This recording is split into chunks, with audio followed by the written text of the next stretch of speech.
Free Solo 2018 documentary, or if you have any kind of fear of heights, actually a horror film.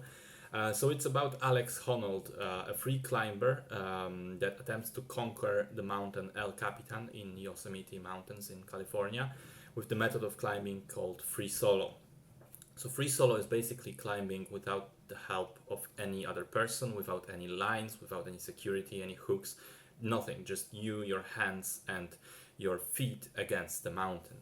And the movie says outright that even among the professional climbers around the world, only about 1% of them even attempt such a thing because it's so dangerous. And among those few, Alex is well known for his previous feats. He also wrote a book about it all. And then even Alex himself admits that he is terrified of the prospect of attempting to climb El Cap. He says that he's been thinking about it since 2009. The movie starts in 2016. And every year he's like, this is the year I'm going to do it. And then he looks at the mountain and he's like, no, maybe not. Because it is so difficult and so dangerous. So that is all before we even see the actual mountain itself in the film. And then we do see it, and it's just, who is this guy? Because this is a vertical wall, several hundred meters high, of rock, and it just looks, it's hard, it's difficult to put it into words what it made me feel, but you're just looking at it and you think, this guy has to be insane to even consider the possibility of doing something like that. And I think that the movie does a fantastic job of answering that question of who is this guy. So we learn a lot about Alex's childhood, his past, his character, his relationships with other people.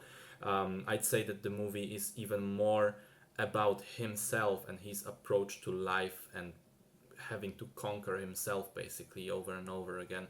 This very performance-based way of thinking, as much as it is about the attempt itself.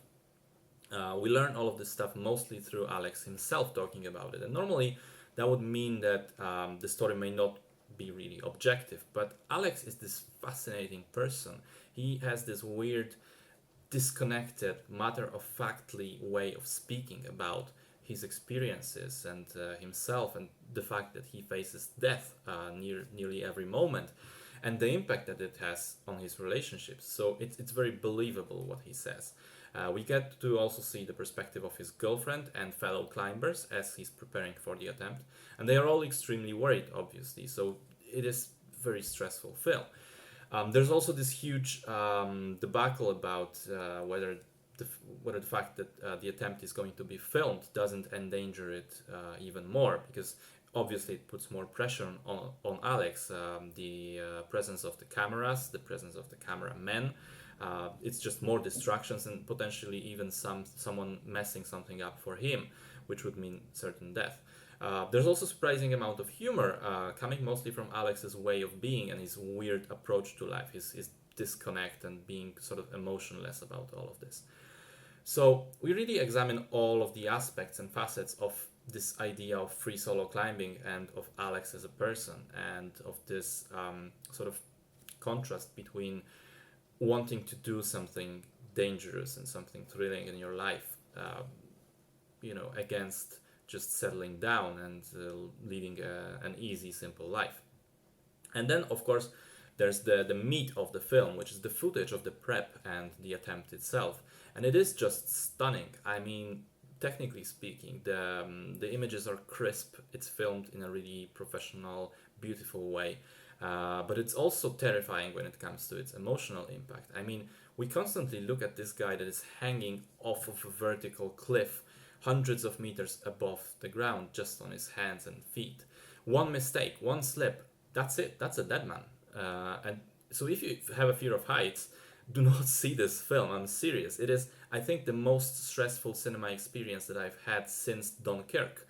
And Dunkirk is kind of cheating because those weren't actual events as they were happening. It was a reenactment.